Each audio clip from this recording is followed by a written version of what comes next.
Good morning. I'm sure this is going to hit at some point. And I told the players this, the first time since I became head coach, today was the first day that it really hit me. And it hit me once I heard the fans give the JETS chant. And I don't know why, but it just hit me. It hit me pretty hard. And, man, I am so thankful. I'm thankful for this organization that gave me a shot. I'm thankful for this organization that gave me my second shot at becoming a coach. I don't know why, fellas, but, man, it hit me and it hit me pretty hard. And, man, I just felt just grateful to be in this position. When it comes to the injuries today, X has a shoulder, Boyd has a shoulder, and Jalen Simpson has a hamstring. And I know more as I go in and those guys get checked out. Today was obviously our pseudo scrimmage, and I thought there were a lot of good things that happened out there when it comes to both sides of the ball, even on the special team side. But there's a lot of things that we got to clean up. The one thing that I'm sure that everybody saw were the penalties. So I'm glad we had the refs out there, because that's one thing that we want to hit, and we want to make sure we hit those hard. And I want them to ref it just like it was a game. And I thought they did a good job of that. And there's no excuses. All right, our players understand that, because we know penalties. They're discipline issues, and we got to make sure that we are more disciplined in that aspect on both sides of the ball. So we will get those cleaned up. I promise you that. But there's a lot of work to do. Any questions? You've been preaching about penalties. Yep. So when you see, I think it was 11 or 12 Yep. called today. I mean, is that do things change for you? Because you're already preaching it. So now how do you assess Listen, that? we continue to emphasize it, and then we watch it as a group, and we try to understand exactly why did it happen. And it could be like some of the holding calls. Those can be technical issues. And as a coach, we try to fix those issues. Again, those are competitive penalties for the most part. And I'm not saying they're okay. I'm not. But the thing is, we have to coach the technique on that to make sure those don't happen again. And our players have to understand that. Because, we have some great runs on a number of those penalties, and what? Doesn't matter now because they bring them back. So we got to do a good job of coaching, and the players got to do a good job of accepting the coaching and going out there and executing. What was your thought about just the passing game and how Justin performed right I thought Justin did a really good job. I think we saw exactly what he's going to create when it comes to him using his feet. There are some balls that we have to catch that he threw to some guys. And there's some throws that he got to make, too, that was out there. So I really want to look at the tape to get a real evaluation of that. But just from the naked eye, I thought he did a pretty good job. You were talking about how special, how it hit you today. Yeah. Did you take a moment to take that in while you were out there? Or was it just... Well, it was actually doing stretch. And that's when I heard the chant. And I took a moment to myself. It just hit me. It hit me pretty hard. And the only thing I was thinking about, I was grateful. Not to get too far in the weeds of the penalty stuff. Yeah. The first series, when they were trying the field goal, was that a delay on the field goal? Say it again? The delay, they got pushed back 5 yards on the field goal. Yeah, Was that an operation? it was me more or less being a hard ass on those guys, because they were actually on the other field, and I didn't care. All right, and when you get lined up, let's get ready to go. So that was more on me, just creating a statement for the most part, to be honest with you. So, but we have to be ready to go in that situation. How would you assess I know it's early, but how would you assess the production you're getting at receiver opposite of Garrett? That kind of spot where you're battling out for the quote-unquote number 2. Well, that's kind of hard to say because of the fact that, man, we're practicing there. I mean, he's progressing throughout. And within the progression, we want to make sure that he understand what he's seeing and make sure the ball go where it needs to go. And it's been up and down for the most part. I mean, some days, like the other day, man, those guys went there and they made a lot of plays. And then some days, we know we got to get better, right? But for the most part, I think our guys have been doing a really good job. Like yesterday, I thought Aaron did a great job of making plays, especially explosive plays down the field. So we got to keep improving that area. We know that. But then again, I mean, we got to get Garrett the ball, as much as we can also. When you have a guy like Lazard, who's obviously been around the block a couple times, Yeah. what do you expect for him coming in here, sort of inheriting him into this Yeah. roster? to be a pro like everybody else, and he is that. There's a skill set there that we want to take advantage of. Obviously, he can get in the slot and he can block. He's a big body. He can go up and catch the 50-50 ball when we need him to.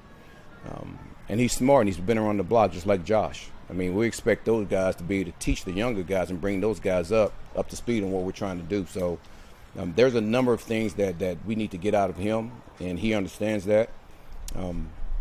But as a player, I mean, there's a number of things he can do on the slot and on the outside that we want to take advantage of. I will say this, and I want to make sure this is clear, because I thought our running backs today did a hell of a job. And it's expected. I think Brees is gonna. I think this year you're gonna see a guy that's gonna really turn it up a notch, because of what we're gonna do, who we're gonna be, and because of who he is also. Braylon had a couple of reps in there today, which were good. Isaiah did a really good job, and I expect a number of good things from those guys, and I just want to make sure that those guys get praised for what they did today. Did you call early? Were you guys supposed to go longer? Did you call practice early? Yeah, I did. It was time. I mean, we were looking at the clock. It was time. You said Listen, our guys, the drives were extended for the most part on every play, and I would say this: if you look at the third downs, I thought our offense did a really good job extending plays on third down. I didn't want to cut it off at that point. I want those guys to go ahead and play it out. You played in an era where there was the bell cow running back. Yeah. Then you kind of coached with the. I know you're not in Detroit anymore, Yeah. but you coached with the Lions, where you guys had probably one of the best 1-2 combinations, if not the best in the NFL. Yeah. What's the benefit of having the two guys, or in your case here with Isaiah, 3? Well, when it comes to our guys, I mean, you have the skill set is different for the most part, and when the defense have to be able to plan for those skill sets, that's kind of hard, because you could do a lot with Brees. And I'm gonna tell you, we're gonna open this game up quite a bit.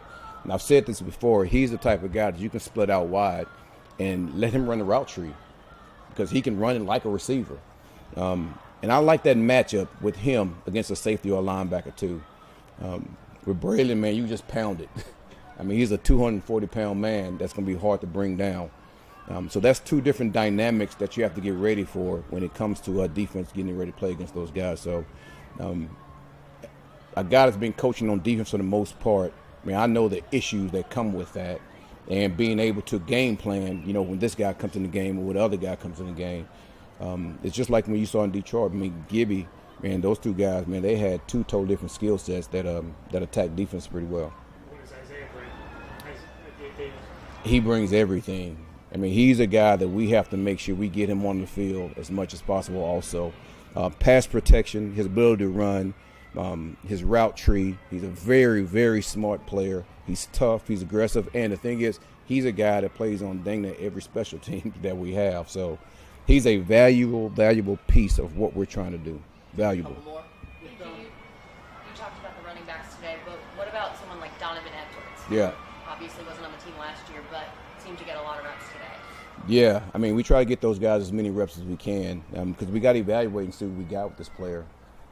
And listen, running backs in this league, it doesn't matter. Free agent, 6th round, 7th round, man, those guys can pop up out the weeds anywhere. And the thing is if you give them a shot, they kind of go out there and show it. And he's a guy that was really good in college. We knew that. We're happy we have him. But, man, when you look at those three guys we got in front, it's just hard. And that's just the truth about it. But, listen, our scouts understand talent. And for us to get a chance to have that player, I thought it was outstanding for our staff to be able to do that. You've been rolling through a lot of defensive tackles, and that would point out even more. So what have you seen from that position beyond 95? I really want to watch the tape. If you're talking about today, I think Jay is doing a really good job. Really good job. I think LT is starting to pick it up a little bit. Me and him had a conversation on where I think he needs to be at this point. And the last couple of days, I thought he picked it up. Fadarin's a big man, right? I like big guys in the middle of your defense, and he's a big man, and he's improving. So, I mean, I can go down the line with these guys, but there's a lot of improvement that we have to have there. Because we all know Quinnen, a lot of people are going to look at him and try to game plan against him. So somebody else is going to have to really step up and make a play. And BC is another guy that's a vet that's been around for a long time. He's a tough, hard-nosed, lunch pail type that I like. Last one. Jermaine Johnson, I think he posted something that he had been medically cleared. Yeah. I don't know if that was like the private surgeon, and then now you guys have to do your own thing. But is there a general timetable on when you're expecting him to be back pretty soon? Or? Well, he's still going through the protocol of getting himself ready to get back. And everybody has their own protocol. And he understands what we're trying to do with him. He's working his ass off to get back. But we want to make sure that we have that player for the long haul. And I've said this before. I mean, week 1, week 2, it's all good. But I want to make sure that player is ready for the long haul. It's not just about him playing. It's about who he is as a person and his livelihood also. So we want to make sure that he's all good. Is the expectation still week 1 for him, or is that Expectation still week 1. Okay. Thanks, everybody. All right. Can I just ask one more?